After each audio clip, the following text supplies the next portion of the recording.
Hello, I'm your host Jim McClean. Welcome back to Banterflix, where each week we talk about some of the movies and shows you might want to check out at your local cinema or from the comfort of your own home. Let's see what we'll be discussing on this week's show.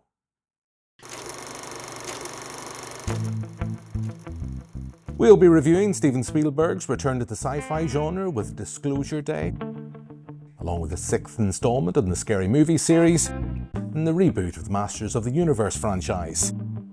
And we'll wrap up as we talk about the Birdcage, which is heading back to the big screen to celebrate its 30th anniversary.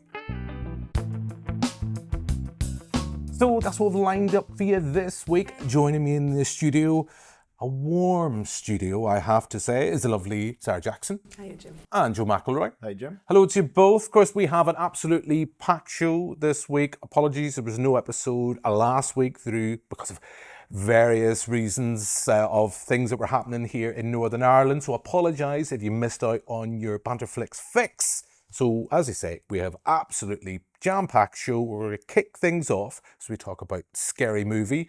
6th installment in the franchise. It's currently in cinemas. The Wayans are back at the helm.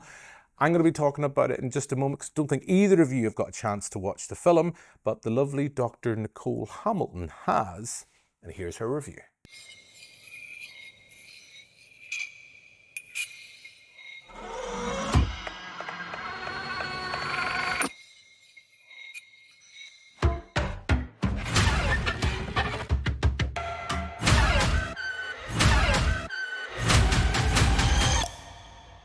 Sink into the chair.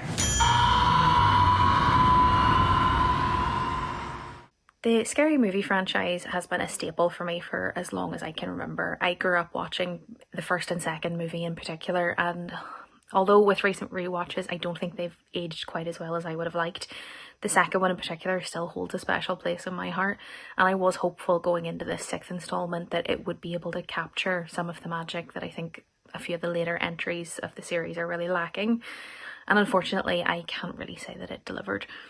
Like the others, it essentially takes the plot of a popular horror movie and parodies it while adding some references to other films or aspects of pop culture.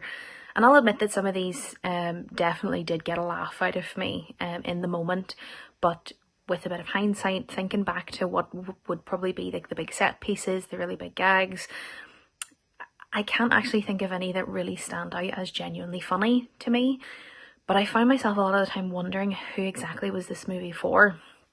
There's a lot of meaningless callbacks to earlier entries that are just a bit bland and don't end up really going anywhere, and I don't really see how that is going to appeal to either older fans or newer fans.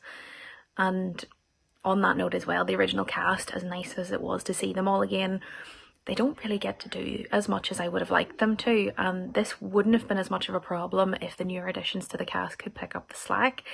But unfortunately, I also thought that they were a little bit bland, and I just think in the shadows of what I would consider like titans of comedy that are in this cast already, I just don't think that they match up, really. And as I said, it just makes it difficult for me to imagine old or new fans truly being satisfied by this. Like I said, I don't think this movie is terrible, and it was particularly nice seeing Anna Faris and Regina Hall again, but it's left me wondering if there is a place for Scary Movie, or at least this iteration of it, in pop culture right now. Scary Movie. So that's Dr. Nicole talking about all things Scary Movie. As I say, it's out in the cinemas now. I was not a fan. I have to admit, I was not a fan. It's there, probably going to make money, but neither of you have seen this. Joe, you were telling me I know we should at this point say, no, your lovely wife, congratulations, your lovely wife, and you went to see something at the cinema, saw the trailer, and I think, you've married a good one, because she turned to you and said, no. Well, that's me. She's always a great barometer test whenever we go to the cinema to help me gauge, okay, is this a film I'm going to have to see on my own, or is this a film that she'll want to go see with me? And I think it was Mandalorian and Grogu we were going to see, but that was one of the trailers beforehand, Scary Movie. There was just a deafening silence in the cinema throughout the trailer, no giggles, laughs or anything, especially from either of us. And then at the end of it, she just turned to me and went, absolutely not. I was like, well, it's probably going to be the same for me. That would be the point. I just want to clarify. This would be me speaking through you. I would imagine you just point going to your then fiance. I would get, I love you. You know, when she says things like that. My lovely wife, on the other hand, was like, we have to go see that for all the wrong reasons, and we did. And we did not enjoy ourselves at the cinema. I haven't heard what Nicole thought. We were going to get Nicole in the studio last week. Can't get her in this week, but she will be in the show next week. So we will pick her brains a little bit more about her thoughts on all things Scary Movie. Zara, you haven't seen this. Is this on your watch list? Are you excited that the Wayans are back? Anna Faris and say Regina Hall, and just throwing out the character names there, Shorty, Ray, Cindy, Brenda, they're all there. They're all there. Officer Dewey's back as well. Doofus, sorry, I should say. But maybe the jokes aren't. But is this on your watch list to seek out? No, I just don't think it's something that I would be interested in watching. So you're glad it's back, but just not for you. Not for you. And who knows, maybe at some point in the near future, we may be reviewing White Chicks 2, which is apparently on the radar. But look, that is film neither of you have seen. I have, and I don't want to talk about it. That's, if I'm brutally honest. Let's move on and talk about a movie we have seen.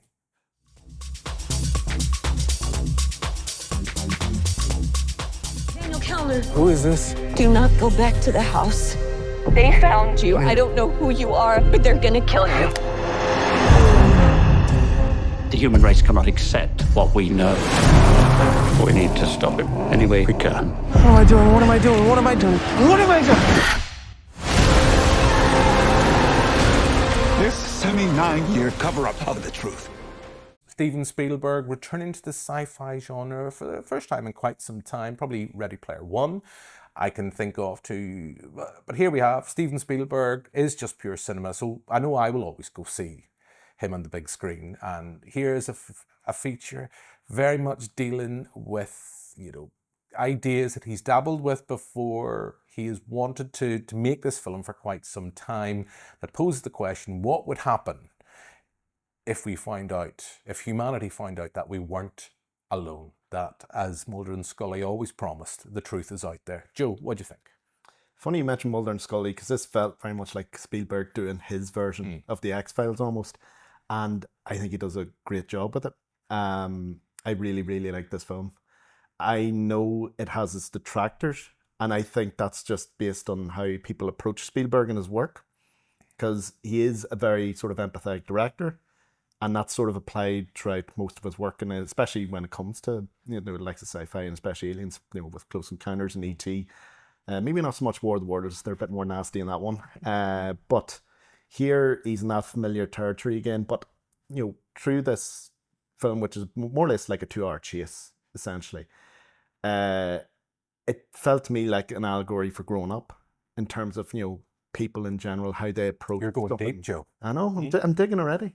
How people approach something they don't know or understand, and, you know, their reaction to it is, are they afraid? Are they willing to accept it? You know, there's a whole barometer of it through the sort of two plot lines that run throughout, which is like Josh O'Connor's character trying to release all the disclosed information about aliens, and then Emily Blunt getting sort of thrown into this, you know, whole thing just unknowingly through her interactions with the extraterrestrials. But I really liked it, and the thing that I like most is it's great to see somebody like Spielberg do a blockbuster again, in terms of the way the camera moves, in terms of the various different sort of elements of humor and empathy and emotion that he can just do so well compared to a lot of his contemporaries. The thing that doesn't really work for me is a script by David Koepp. I think some of the dialogue just thuds, but it's because that Spielberg magic that you sort of you forget about that more or less straight away. And I'd be lying if I said there wasn't times I was really emotional throughout it, and I think that's because John Williams' score. There's one particular track, I think it's called Believe, nothing to do with the Cher song.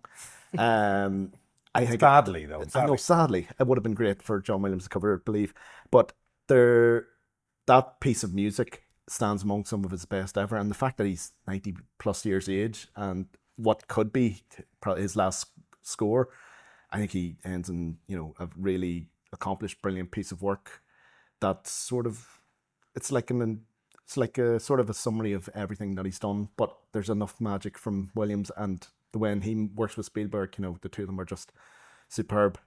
And I'm looking at you now, Jim, and I can feel that you don't feel the same way that I do about this film, but go on ahead. I don't want to be the detractor. I really don't, because I adore Steven Spielberg. Steven Spielberg is one of the reasons why I love cinema. For me, though, you mentioned the one thing for me that is the big thud, the big issue here, and it's the script. The script is not there. And from reading up on the film, there's been various rewrites over the years.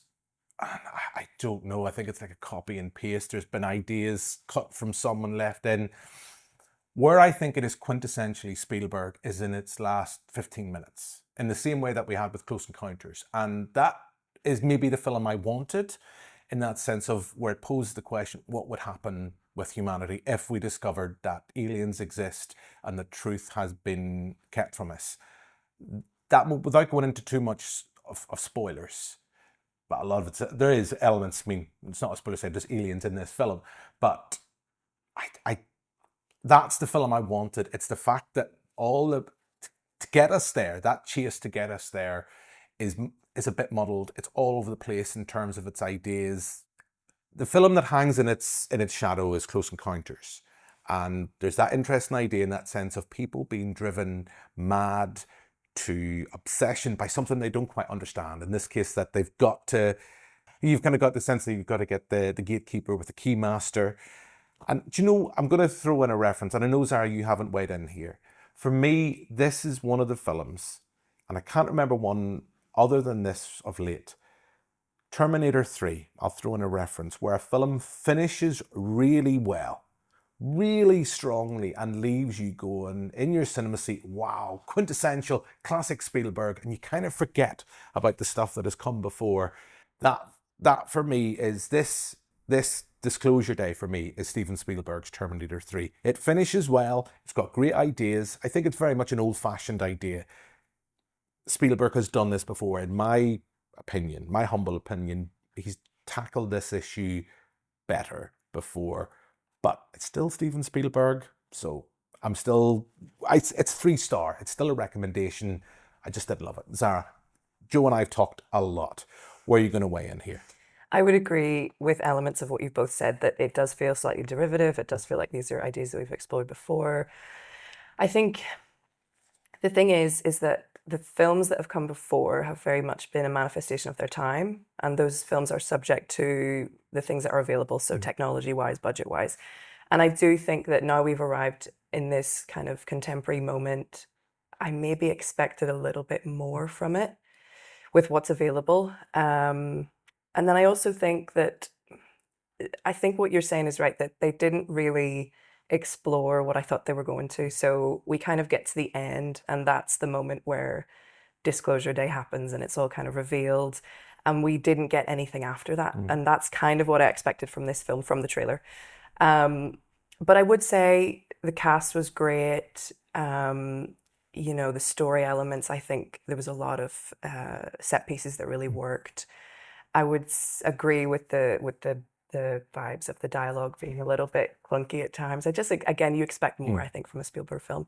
And I like that they didn't really harp on the sort of element of a film about aliens is usually about human nature. And I kind of like that they didn't go too preachy on that. I think other films have done that, and it feels like it divides people a lot. But yeah, overall, I enjoyed it, but I do think I was just left in the final few moments. I thought, okay, how are they going to finish this film? What are we going to say? This is going to be epic. And then it just kind of felt a bit flat to me. But I mean, the fact that you mentioned the score, I do want to mention we got a great Gwen Stefani song in that. This is what people want. And really that for me was the moment that really I'll remember. So yeah, something good came out. Yeah, I think Joe, of the three of us, you're the most upbeat, but I think even you have your reservations. And the thing for me that hangs over Disclosure Day is the fact that we have had other films in that time that have dealt with similar ideas. We think of Signs, Contact, Arrival, that kind of deals with how humanity responds to the fact that we are not alone. So yes, that is Disclosure Day. That is out in cinemas now. Another film that is on the big screen right now is Masters of the Universe. Now, I always have a special place in my heart for the original Dolph Lundgren 1987 version, but we have a new shiny reboot of the franchise with a pretty impressive cast. An impressive ensemble cast from like Idris Elba, Alison Brie, to mention all but a few that have just come to my mind instantaneously. But I haven't seen this, neither have the two of you here in the studio, but one person I thought of instantly when we knew this film was going to be released was the lovely Andrew Jones Cassidy from The Sixth Sense. He is a massive fan of Masters of the Universe, often drops this little message saying, could we screen it? Could we do something along that lines? So I thought it was only right that we asked Andrew to share his thoughts on this latest take on Masters of the Universe. Adam, when you hold the magic sword, what do you say? By the power of Grayskull. Go on. I have the power! Now you're ready. I believe Travis Knight did a pretty damn good job of gathering all them characters that we all know and love and giving them their moments. Remind me, Guardians of the Galaxy style, so it was good fun. Nicholas Galitzine, if I'm saying it correctly, pretty damn good as Prince Adam and He-Man. He looked the part, sounded the part. He's no Dolph Lundgren, I'll tell you that. And you know what I'm really disappointed in? Baldy Lubick from 1987. I could have played that part. Disappointed I never got the call, Jim. Alison Brie as Eva Lynn looked the part. Maybe underused a little bit. Thought she could have been in it a little bit more. It was cool to see Beastman. Sorceress wasn't used that much either. So many characters being brought to life. You got Cringer in there. Didn't do Cringer back in 1987, so they didn't have the technology. The music, very cool. Bit of Brian May, Queen. What's not to like? The Darkness, they were probably sent the job by Brian May, and he was like, do a tune like Queen, and they did. If it does well, we will be getting a sequel. I'd be happy to see another one. Would I watch it again? 100%. Overall, what would I give it out of 10? Talking 6.5, maybe 7 pig boys out of 10.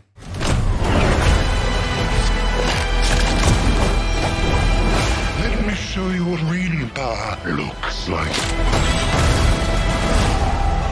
Our time for talk is over. In today's review, we didn't talk about Jared Leto. Probably for good reasons. You know what? He did a decent job. People are comparing it to Bane, the voice. I definitely got Tim Curry vibes from Legend. Until next time.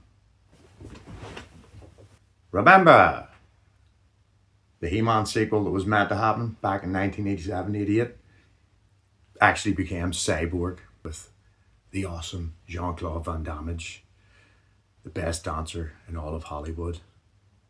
Until we meet again. Oh yeah, there are 3 after credit scenes. Go enjoy the movie and good journey.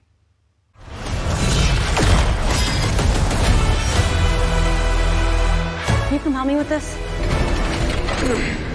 Whoa. It is quite heavy, so if you could just... Oh my God, yeah.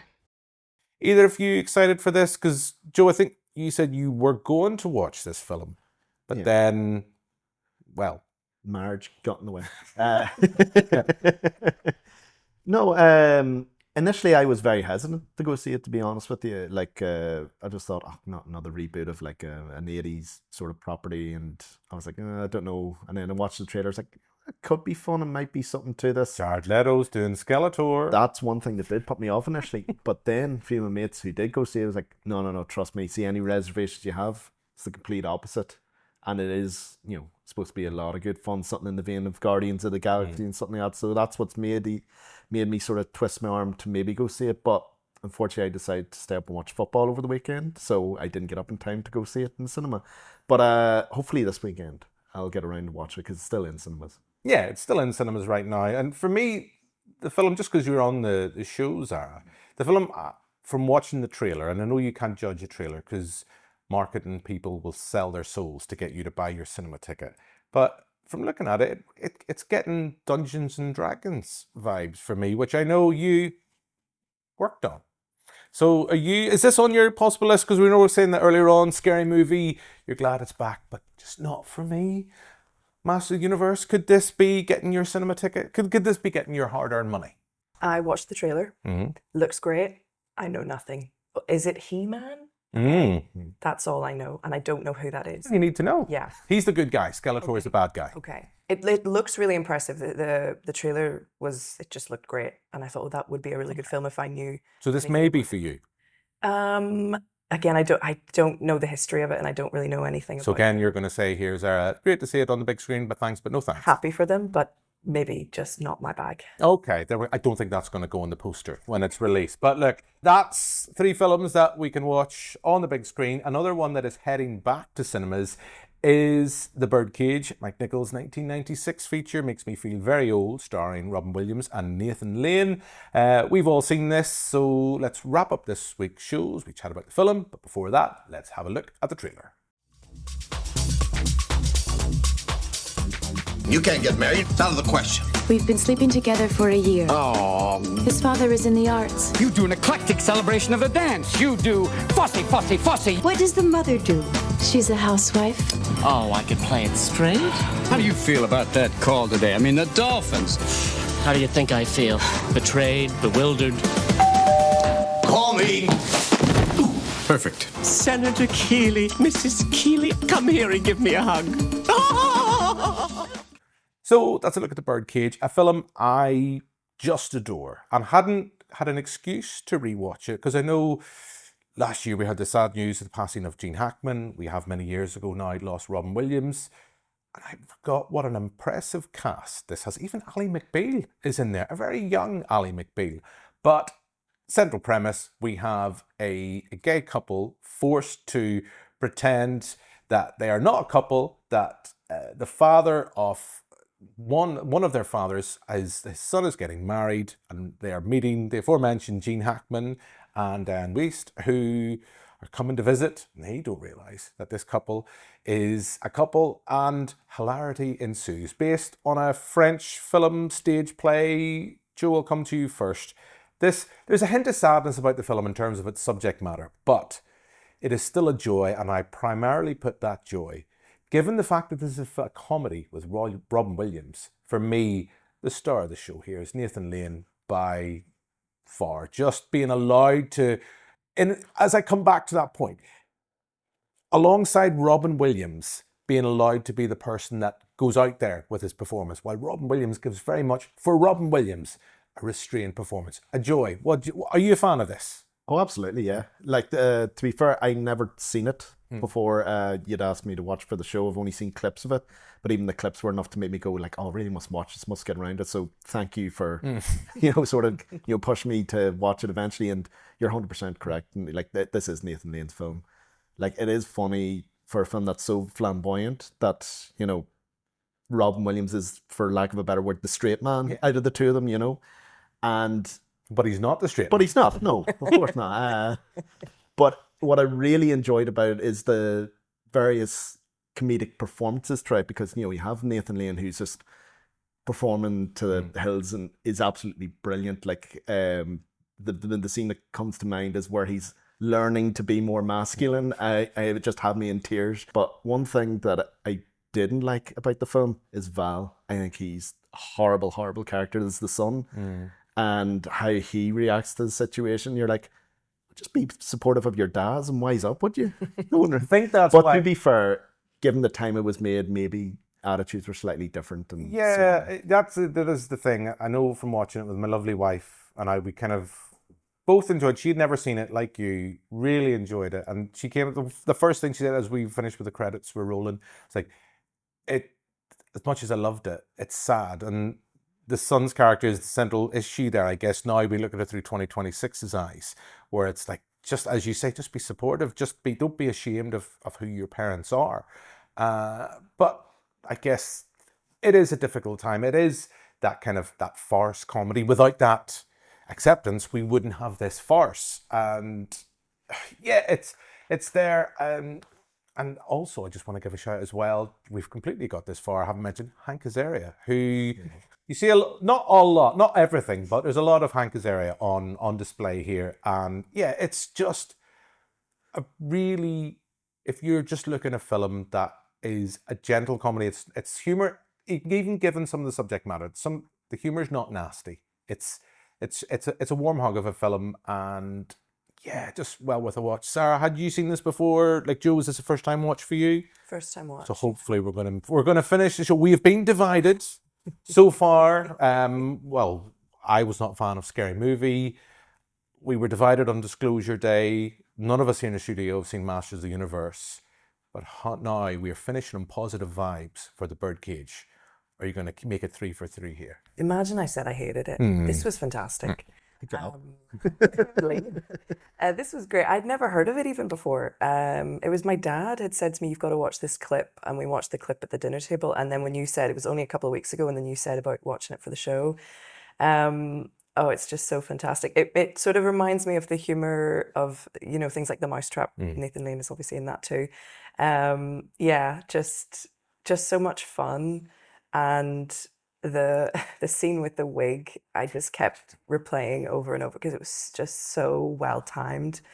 And it just looks like they had so much fun making it too. And they knew that they were doing something really good in terms of, the prejudices and things that existed. And I mean, to do that in 1996 even, things have changed even since then. But yeah, this was an absolute joy. And I think the rewatchability of it is just so high. I mean, I want to watch it again even now. But yeah, this was great fun. I'm really glad that you recommended it to me and that I got to see it. Well, I am glad that we finish on a positive note. And yeah, I would recommend this. As I say, it is back on the big screen for its 30th anniversary.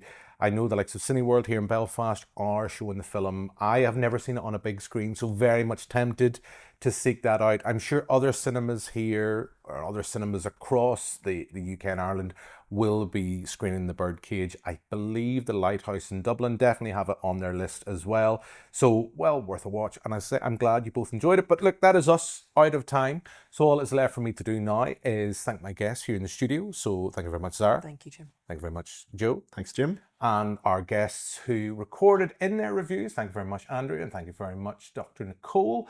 And thank you for watching. We'll be back next week with another episode. But for now, until then, goodbye.